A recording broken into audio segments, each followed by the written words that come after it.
The Gainesville Police Department report on Tyrone Dro Davis Jr.'s death is finally public. And for the first time, we have a detailed timeline, witness statements, and Lulu's own words.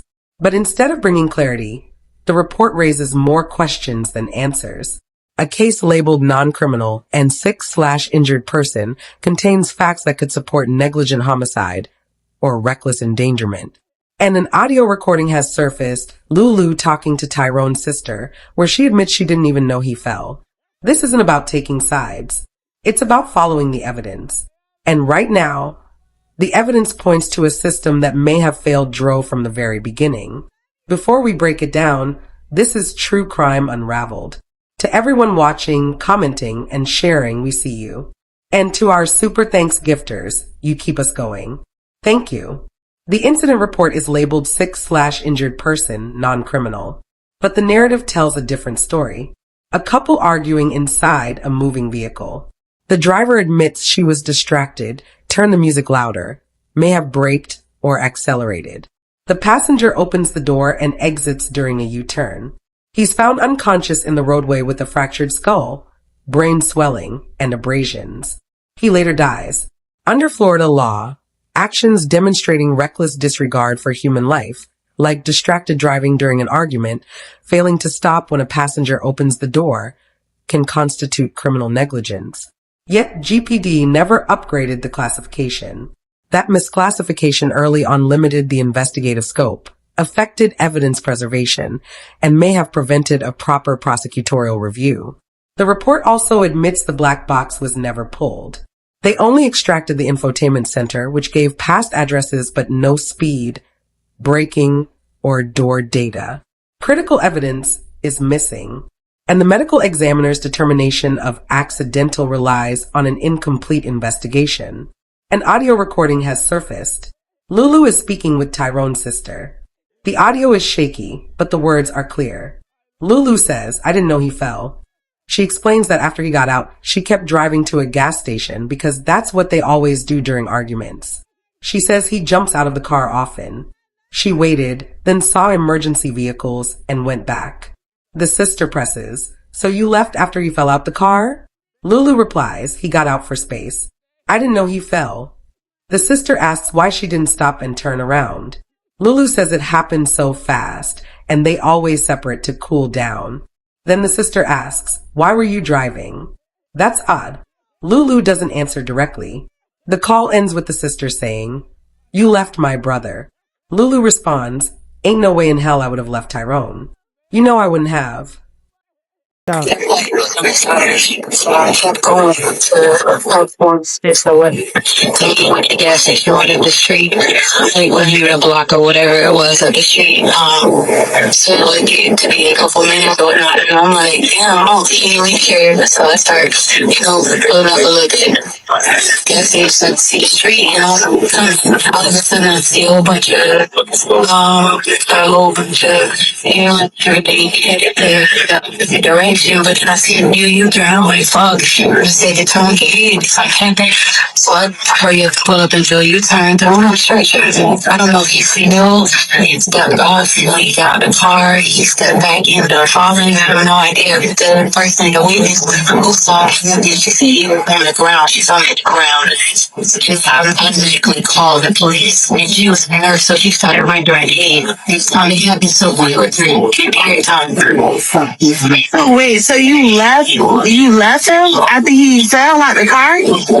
It got out the spur. I didn't know he fell. I didn't find out he fell until he still. Right, that don't make no sense, because if you say he hopped out of the car while the car was rolling and you kept going, why didn't you stop and turn around and stop? So I will get out the car. It's not something that's uncommon. And it's not so weird. Go separate for our own space and it didn't happen. It happened too quick. I would have found him on the ground and thought I could tell which person I wanted to get going. I was Tyrone listening. To have no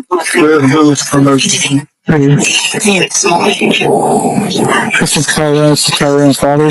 Did you go to the hospital with him after the fact? Sister, brother, auntie, and cousin. His wife, so I gave him your dad's phone number, had your dad's old phone number, and his mom. Talk to me. Mom got here when I was talk to me. So why you didn't call none of us? Can you put this? Yeah. I said, why you didn't call none of us when this happened, y'all? Because I didn't know how serious it was. I didn't know what was going on. I wanted to get information first before I called and scared y'all. Y'all wouldn't hear about it enough. So I didn't really know the best way to handle it. Before I even had to book anything. Who's this talking to her?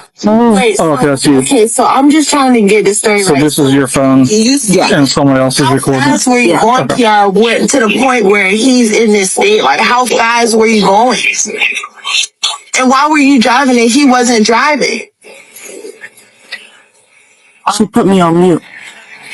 Hello? I'm talking about it, so I'm getting ready to go in there. Wait, let me hear what they say. I need you to be part of it because you're not listening to me. You're getting hype and you're asking me these questions of why I didn't do something. There's nowhere in hell that I would leave your brother there if I wouldn't know. Yeah, you left her, Joe. You left my brother. You kept going. What stands out? Lulu admits she didn't know he fell, but she also says he jumps out all the time. That's a pattern she uses to normalize her reaction. Yet in her police interview, she said it was abnormal and shocking. Which is it? And if he jumps out often, why didn't she check her rearview mirror? Why drive to a gas station without looking back? The sister's question about why Lulu was driving is never answered. That's a gap. A Reviewed the Report calls misclassification the hugest issue. The case was labeled non-criminal from the start. That meant no immediate crime scene protocols, no aggressive evidence gathering, no assumption of foul play. But the facts could support negligent homicide or reckless endangerment. The driver was distracted, emotionally escalated, possibly accelerating during a conflict. She admits she didn't see him exit. She failed to maintain control of the vehicle. And a man died. Under Florida Statute 782.07, manslaughter occurs when a person causes the death of another through reckless disregard for human life. Reckless endangerment 784.05 applies when actions create a substantial risk of death or serious injury. Here, driving while arguing, turning up music, not paying attention, and then not stopping, all while a passenger is interacting with the door, could meet that threshold. But because the case was never classified as criminal, those charges were never seriously considered. That's a failure of the system. Cell phone data shows Lulu's phone moving continuously, no stop at the scene. That supports her claim she didn't linger, but it doesn't prove she didn't see him fall. Text messages show no pre-incident intent to harm, but post-incident she expressed distress.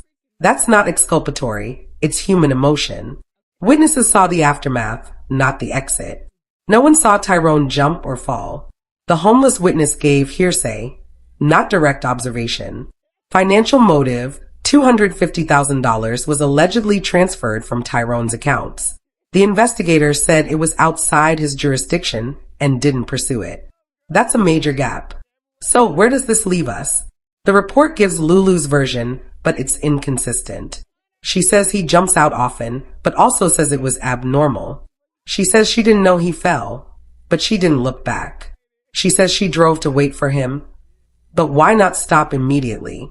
The audio adds another layer. She sounds defensive, not panicked. The sister's frustration is real, but an audio clip isn't proof of a crime. It's evidence of a troubled relationship and a questionable reaction. The biggest legal question remains, did Lulu's actions, distracted driving, emotional escalation, failure to stop, rise to the level of criminal negligence?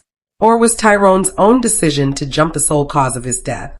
The report leans toward the latter, but the investigation was incomplete.